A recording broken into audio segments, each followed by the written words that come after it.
This is the best way to optimize your new win team meta. Let's talk about it. What's good, YouTube? NoGoodEman coming to you today with an optimized win meta guide video. So guys, in this video I want to showcase you guys the best way to use the newest win team meta. We're talking GOTO RYUJI, we're talking AMAMIYA, MIREI, and of course MIREI. So guys, what's the best builds for these characters? What's the best rotations? We're gonna talk that and more. But before we do, make sure you guys leave a like on the video. If you're new, go ahead and subscribe to the channel, turn on post notifications so you don't miss a live or an upload. And then finally, if you're interested in those free codes, go ahead and click one of those first links in the description to take you to that memorable website. Join 500 other people in supporting your boy NoGoodEman. But let's go ahead and get straight into the video. I do want to start with the best builds for each and every character. Now, keep in mind, this is just what works for me. What works for you guys might differ, but I do think that this is probably one of the best artifacts you can throw on each and every unit. So let's go ahead and talk about it. Starting off with GOTO RYUJI, you guys want to start with an 8-piece Burning Greed set. I think this might be the best set to start. And then of course you do want substats like critical hit damage, critical hit rate, and then of course HP, because he is an HP scaling damage dealing unit. I do want to say though, on the right side, I might change up a few things. So as you can see, there's a few recommendeds here: concentration of firepower, outstanding ability. But one thing honestly nobody ever talks about is the executioner set. And why might this be good? Because GOTO RYUJI is not the main DPS. So let's say you have AMAMIYA MIREI out on the field and then she's out of mana, you need to switch back to GOTO. If that opponent has less than 70% of their HP, GOTO gets an increased amount of damage increase of 60%, which is honestly better than outstanding ability, even factoring in that GOTO has a bunch of mana embedded into his kit. I do think that the behemoth set might work better for GOTO RYUJI, but that's just my suggestion. I don't have any substitutes on the left side. I do think that you guys at least want to run 4-piece Burning Greed at the minimum, but let's go ahead and talk about MIREI. For MIREI, I do suggest an 8-piece Burning Blessing to start, but this could of course always change. You have things like Angel and White, you have things like Noble Sacrifice, so that's always good. And then on the right side, you can of course pair that with things like Peridot,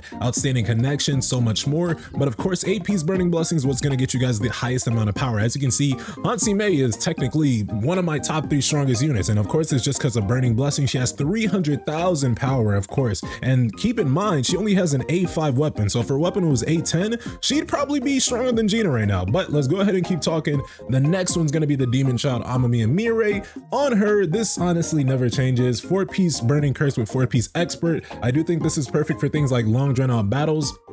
On the right side, some people do substitute it for outstanding ability. It's a little bit riskier for AMAMIYA MIREI's kit specifically because she does have skill spam, and with that she honestly has MP issues. She's kind of like Kane in that sense, so I wouldn't really recommend that. And then I honestly don't have any substitutes for AMAMIYA MIREI in that regard. But talking about all these characters, you can see what I currently have on them. 33k attack for AMAMIYA MIREI. This is her magnifying glass right now. I do want to say that you guys want to probably look for up to 3000 MP for your AMAMIYA MIREI. The best way to get that is probably going to be cores. We'll show you the cores in a second. You can see insane things like 34% damage increase, 197 on the critical hit damage, a good amount of critical hit rate to boot. And then of course, let's go ahead and show you guys the other units. We're talking about MIREI. MIREI has an insane amount of critical hit rate. I didn't even expect that. I didn't even know she had that much. I might need to tweak some things because honestly her HP is a bit low. GOTO RYUJI has more HP than a healer, so it's kind of crazy. I know I gotta fix that, and I really gotta min-max my Burning Blessing sets. But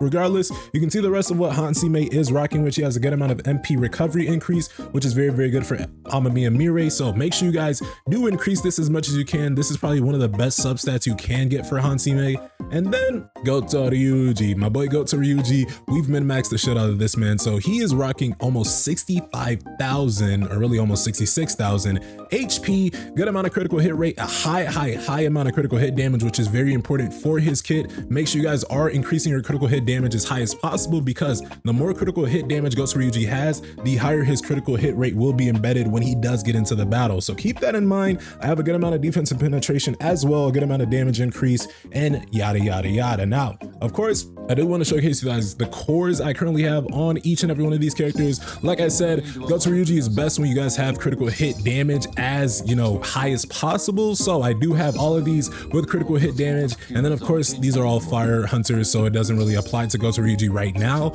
but I do recommend that you guys honestly get these same cores, but in the wind variant. So Nameless Demon's Deception in the wind variant. I do recommend the Ancient Wrath's White Hand with the wind variant, and then I do recommend the Teeth of Watcher with the wind variant as well. Hansime, throw on whatever you like. I don't really care about the healer cores too much, but I will say that critical hit rate is probably what I usually rock on my support units. And then one of the substats I will eventually end up chasing will be that MP recovery increase, because I think the more that Hansime has this, the better it'll be for AMAMIYA, MIREI, and the Wind team.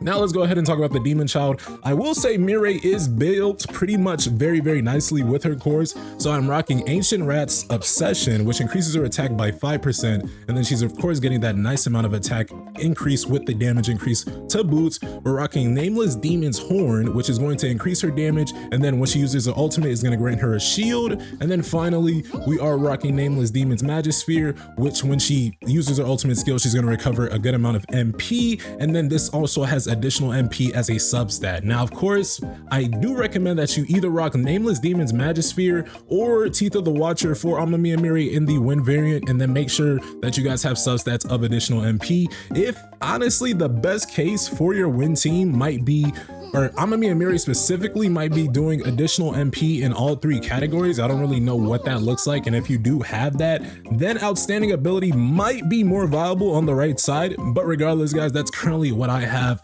That's currently how I have my wind meta built.